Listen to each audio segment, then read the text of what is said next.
On the frigid night of February 2nd, 1959, in the snow-covered Ural Mountains of Russia, 9 experienced hikers, led by Igor Dyatlov, vanished into the darkness. Days later, search teams discovered their frozen bodies scattered across the slopes of a remote pass, now forever known as Dyatlov Pass. But the real horror lay in the details. Their tent was found, mysteriously slashed open from the inside as if they had fled in terror. Their footprints, barefoot, half-clothed, led away into the freezing night. No signs of struggle, no signs of an attacker. Only silence and death. But what happened next made this case one of the most terrifying mysteries in history. When the search team recovered their cameras, undeveloped film captured their final moments. Blurry images, streaks of light in the sky, and in the last known photo, what appears to be a dark, human-like figure lurking in the distance, watching them. The condition of the bodies made no sense. Some were found with crushed skulls and broken ribs, yet with no external wounds, as if they had been hit by an invisible force. One of them was missing her tongue and eyes, her body showing strange levels of radiation. What could have caused such chaos? Theories range from secret Soviet military experiments to infrasound-induced panic. Some even whisper of the Yeti, or an unknown presence in the mountains that didn't want them there. The Dyatlov Pass Incident remains unsolved to this day, and those last photographs, taken by the hikers themselves, serve as a haunting reminder that some mysteries are better left untouched. Because whatever they saw that night, we were never meant to know. On October 8th, 2009, deep in the remote wilderness of Oklahoma, a family of 3 mysteriously vanished, leaving behind only a series of disturbing clues. Bobby and Sherilyn Jamison, along with their 6-year-old daughter, Madison, had set out to scout land for a new home. But what should have been a simple trip turned into one of the most baffling disappearances in modern history. And the footage that remains only deepens the mystery. Days passed with no sign of the Jamisons. Then, 8 days later, searchers made a chilling discovery. Their truck was found abandoned in the woods, its doors still locked. Inside, there were no signs of a struggle, yet something was undeniably wrong.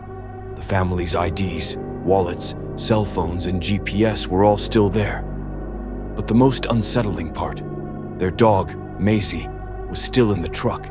Alive, but barely, starving, dehydrated, and confused. Whatever happened to the Jamisons, it happened fast. Even more disturbing was what lay beneath the passenger seat, a bag containing $32,000 in cash. If the family had been attacked, why hadn't the money been taken? If they had staged their disappearance, why would they abandon their own fortune? Nothing made sense. Then came the most cryptic piece of evidence, a surveillance video captured by the Jamisons' home security system just a day before they vanished.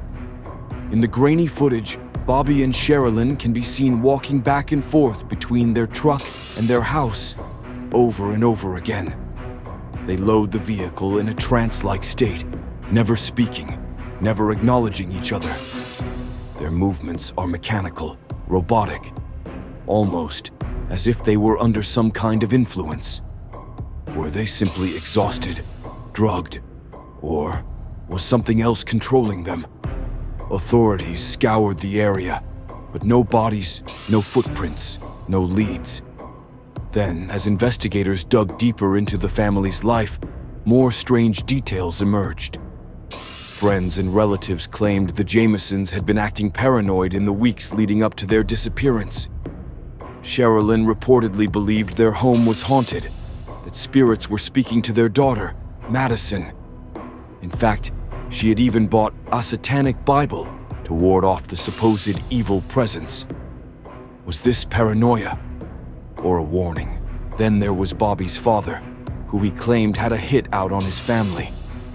Legal battles and bad blood had turned Bobby against him, and according to friends, he was convinced they were being watched. But there was yet another theory, and this one was even more sinister. For 4 years, the case went cold. No bodies, no answers, no hope. But then, in 2013, hunters stumbled upon skeletal remains in the very same woods where the Jamisons had disappeared. Forensic testing confirmed it. They had finally been found. But with the remains so badly decomposed, no cause of death could be determined. No signs of violence, no clues, just 3 lifeless skeletons huddled together in the forest. Had they gotten lost and succumbed to the elements? If so, why did they leave their truck and all their belongings behind? Had they been lured into the woods by someone or something they knew? And what about the eerie surveillance video, their strange behavior, and the money left untouched? Even today, the case remains unsolved. The Jamisons vanished and reappeared without a single explanation. And somewhere in those dark, silent woods, the truth still waits to be found.